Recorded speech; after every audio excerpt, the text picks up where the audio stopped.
All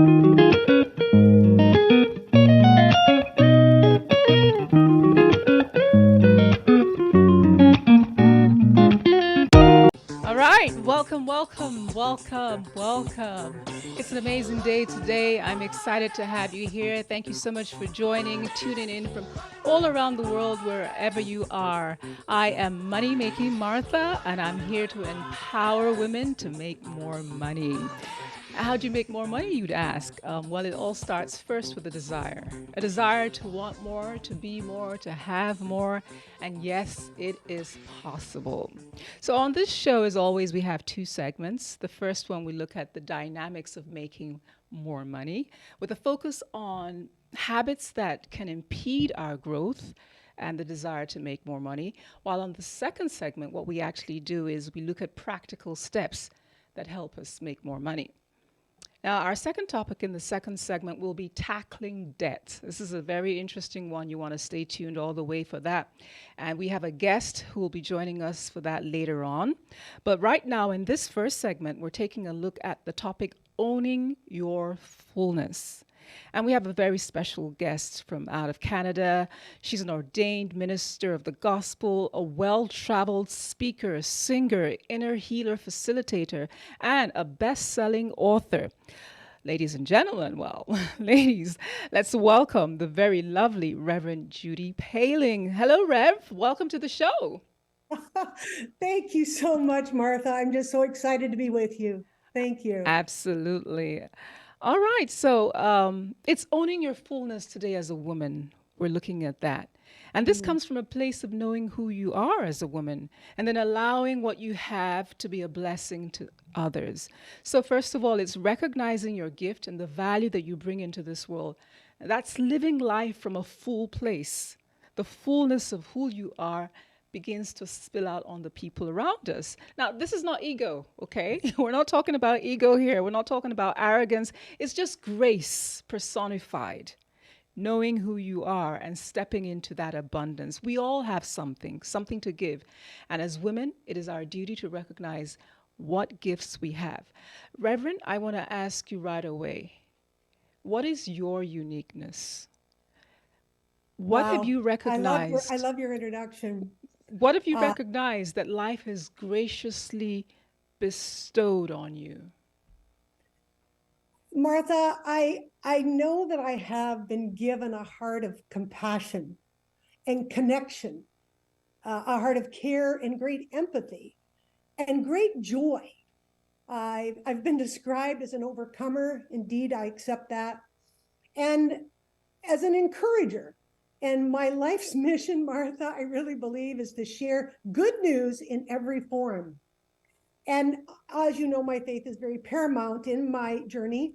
And for me to deny, I think any of these would be an insult, really, to the one who created me for it. He paid the greatest price for me to have it, and for a divine purpose, and for my good, the good of others, and really for his glory. And again, I agree with you. I don't say that in pride, my friend. I say that with profound gratitude. And Martha, I believe I've been given a voice, Hmm. a voice to empower, to equip, and to encourage. And I express that voice Hmm. through singing. I've recorded a couple CDs. I've enjoyed 20 years of stage and musical theater, and even had the privilege to play the crazy Irish Reverend Mother professionally in the smash musical hit Nonsense for 7 years, and the shenanigans and fun you can just imagine. But I also express it, Martha, through teaching and speaking, preaching, and facilitating Hmm. inner healing where I'm called. And I tell people, God didn't heal me, gift me, and bless me for me to sit in a closet with a bag on my head Hmm. and a sock in my mouth. Hmm. But Martha, I truly believe also that I am a problem solver and a problem and a promise keeper. Hmm. Wow. Wow. I Wow. tell I tell people, if God can speak through a donkey, he can speak through me. Absolutely. Absolutely.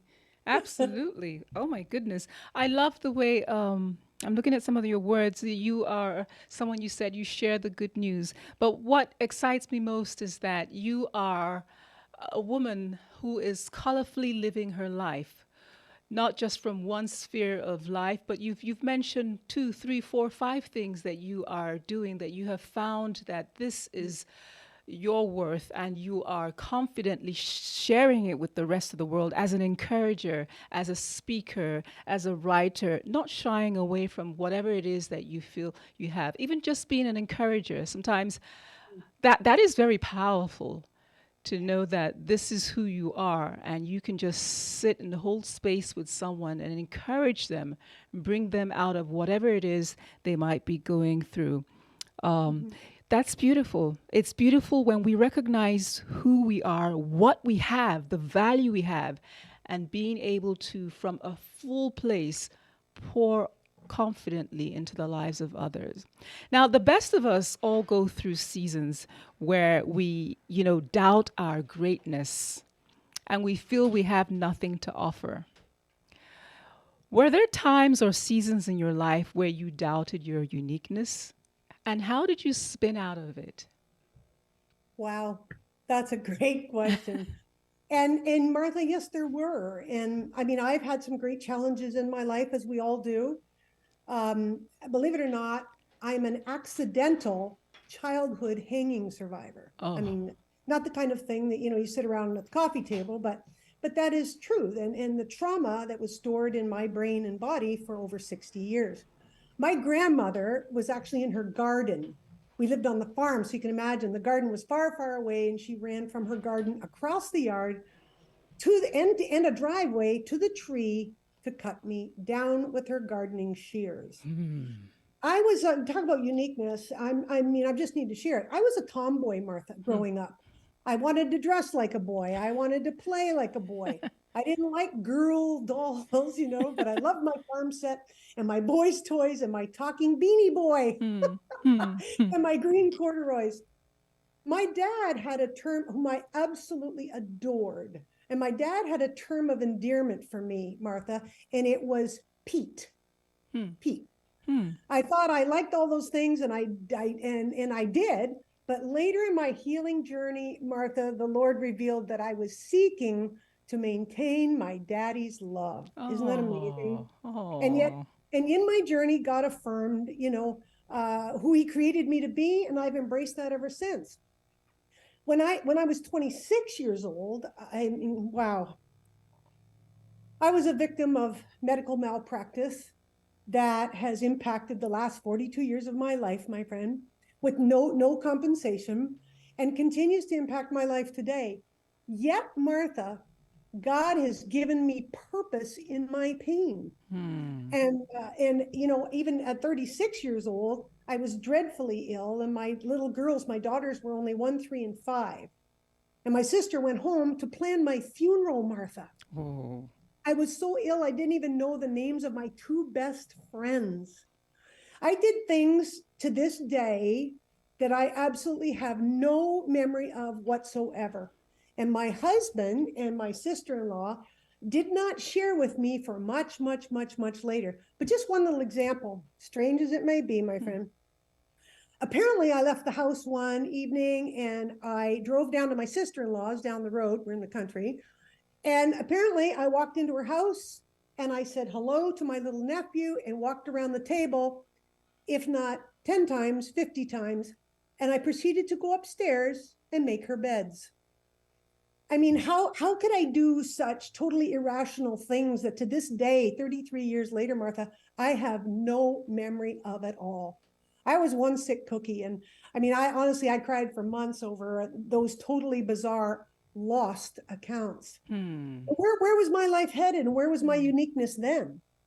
I experienced great loss from Hmm. early childhood, including my hero, Hmm. my daddy, who died suddenly at home of a massive heart attack, my amazing mother, who gave everything she had, Martha, to her family, to us, the church, her community, and her government, died at 58 years old of pancreatic cancer. Hmm. My best high school friend was killed on her way out to my home. Hmm. I lost young cousins and friends and special, members of our family so young. But Martha, I can't tell you the number of people who would say, "Oh, I've never met anybody, who's had it all together like you." Hmm. Well, I had it all together, all right, an altogether mess. And hundreds of tightly little concealed closets where I'd never, ever let another human being enter. Hmm. And trying harder, Martha, to hold it together only brought more failure, sin, self-condemnation, and no permanent change. Hmm. And you know what? This refers to some of the things you were introducing your show with. There may be wonderful opportunities presented to me. However, it may not be where God wants me to be. And Martha, I used to say to everyone and everything, I used to say yes to Hmm. everything and everyone. Hmm. And that was a one-way ticket to burnout. Hmm. Well, I arrived with bleeding ulcers, severe headaches, depression, and on and on. But I had to come to the end of me, Martha, to find my beginning with him. Hmm. And honestly, just real quick, now that now when I'm given perhaps an invitation to speak or minister or preach, teach, or sing, I ask God first. What a novel idea, since he already knows. I mean, Martha, my life is so much simpler, more peaceful, more productive, and fruitful since walking in step with him. And what did people used to say to us, Martha, when we were children, when we asked someone, if we could have something or do something, they'd say, go ask your mom, go ask your dad. Well, I'm asking my daddy God first now. And without fail, Martha, he prepares me for what he's prepared for me. How did I come out of it? Simple, not so simple. I came to the end of me and I asked for help. Hmm. My thoughts were my greatest enemy. And what better way to mess yourself up than with your thoughts? My thoughts determined how I would relate, how I'd respond, and it impacted what I did and how I did it. The pain of trauma and wounds and lies of the past arrested my emotional development. And my immediate response, I'm just going to tell you, if I was triggered, was to withdraw, shut up, and shut down. Not exactly the kind of interpersonal dynamic conducive to healthy relationships, is it? But deep roots of rejection left me feeling and believing, Martha, that I was unworthy. Hmm. And I accepted and I lived that lie. And it became clear. Soon it became clear that no amount of information was going to cause Judy's transformation. Let me tell you, and the scripture that saved my life, my friend, was be transformed. How? By the renewing of your mind. Hmm. And Martha, I continue my healing journey. And I continue, my friend, to live in the fruit of my healing that is tangible, it's measurable, and it's visible. And that's not Judy's personal opinion, by the way, my friend. That is a shared observation. And I've come to experience that. You know what, Martha? There's never been a breakdown without a breakthrough. And it was time for me to exchange the lies I believed about myself for the truth of who God really says I am. And who does he say I am? I'm his. And the truth will set me free. I'm talking about an inside job here, my friend. No striving, no struggling, no arguing or debate. And Martha, it is real. Well, you can tell when we have a reverend in the house. Uh, I'll keep it short. Bless you. That was tremendous. Thank you. I feel like we've just been blessed with a beautiful message, but you being vulnerable enough to share with us the intricacies of the different dimensions of your life. That is so beautiful, and that takes a lot of courage from someone who has been, or someone who is living a full life, coming from a full place. You're able to spill onto us the beauty of all your tragedies, traumas, insecurities, and how you've been able to turn it around and it's working for your good. How beautiful. How beautiful is that? Staying thankful. Mm. Staying thankful. That is a huge aspect of moving forward in anything in life. The ability to stay thankful. How how does staying thankful help us to keep our cups full? Remember, we have to have a full cup before we can overflow. How does staying thankful help us to keep our cup full as women? Oh, I love that, Martha. I love that question. Honestly, I think just in short, there is such life transforming power in giving thanks and being grateful. And Martha, when I express gratitude and I articulate it, I mean, I put it out there, it is literally, my friend, the antidote for bitterness, Hmm. for resentment, sadness, and even depression. And honestly, that, Martha, that fills my cup emotionally, psychologically, physically, and spiritually. And I get to live and breathe in the joy of the Lord. He bears it, and I get to share it. And staying thankful, as you and I, I love that. staying, staying thankful, Martha, as you know, is a choice. It Mm. is literally fuel, my friend, for Mm. my heart, my mind, my body, and my spirit. And when I think of that, I think it's like the song that never ends, because it goes on and on, my friend.